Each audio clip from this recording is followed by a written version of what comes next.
Stress can be defined as a state of a mental or emotional strain or tension resulting from adverse or very demanding circumstances. And as a result, the body really. In terms of the nervous system, if you have a balanced nervous system, you have high energy and you're more mentally alert, you don't get sick often, you're vibrant. In terms of an unbalanced nervous system, you're more depressed and you lack motivation to do things, you're irritable, you generally have a low energy. For an unstable nervous system, you suffer from migraines and headaches, panic attacks, PMS, sometimes bedwetting. Over-aroused nervous system, you always have cold hands and feet, tight muscles, you grind your teeth, you suffer from irritable bowel, high blood pressure, and you age faster. And lastly, exhausted nervous system, you suffer from cancer, diabetes, ALS, fibromyalgia, Epstein-Barr syndrome, multiple sclerosis. In terms of the hormonal effects of stress, when you find yourself in a stressful situation, a stress hormone called cortisol is shot throughout your bloodstream, and in turn, this stress hormone has the ability to affect all your other major important hormones. For example, the growth hormone, it'll stop your ability to grow. And another hormone, for example, would be prolactin. And prolactin is a hormone that stimulates milk after childbirth. So that's very important. But in terms of the stress hormone, it does have a major effect on your hormones. The fight or flight response can be defined as a mechanism in the body that enables humans and animals to mobilize a lot of energy in order to cope with threats of survival. So, in terms of how it works, a threat is perceived first, and then your nervous system automatically puts your body at alert. And then your adrenal cortex releases your stress hormones. Your heart starts to beat faster, more rapidly, and in turn, your breathing starts to beat and, become more rapid. And your thyroid glands automatically stimulate your metabolism. And in turn, your larger muscles automatically receive more oxygenated blood. So the fight or flight response is an automatic response that the body goes through. In terms of how stress affects the heart, high levels of the stress hormone cortisol actually increase your heart rate as well as your blood pressure, and this also causes for humans cholesterol to rise. So unfortunately, this raises one's risk to experience a heart attack or stroke. But also, you can also suffer from chronic stress, which is basically like long-term exposure to stress.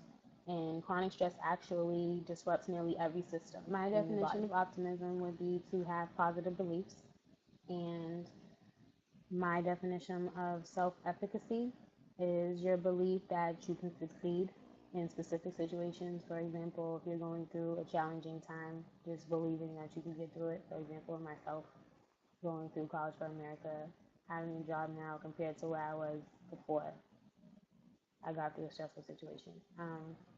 Hardiness means to have physical and why it is important to manage stress. Well, for one thing, reducing stress in your everyday life is vital for maintaining a healthy, just overall healthy life. And this is because, ultimately, managing stress can improve your mood.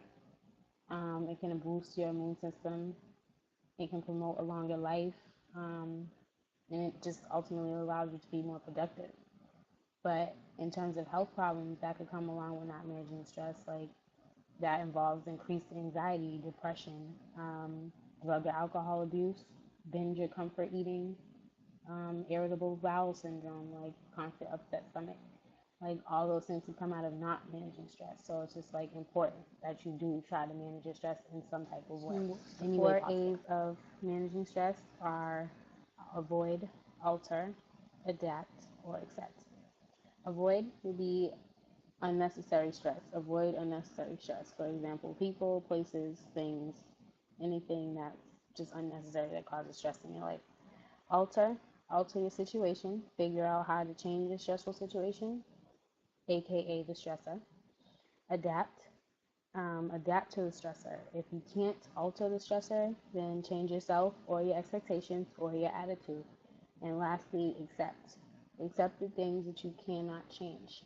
Accept the things just can't go the way you want them all the time. In terms of my experience with stress, I've become all too familiar with stress in my life starting at a really young age. And after doing all this research, I actually understand my stress level a lot better. My body is constantly tensed up due to my nervous system. I do believe I have an extremely unbalanced nervous system due to my extreme worrying, shaky hands, high anxiety, cold feet, migraines. I do suffer from migraines. I do suffer from irritable bowel constantly.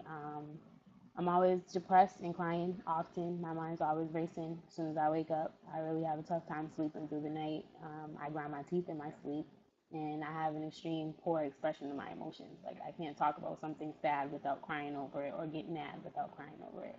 I cry about everything, and I'm extremely emotional, but it's just crazy to me that I actually got to understand this. And also, I do smoke to cope with my life on a regular basis. So, like, a lot of what I read about, like, doing this research is actually true. Like, I actually believe a lot of this stuff. It actually opened my eyes to a lot of things.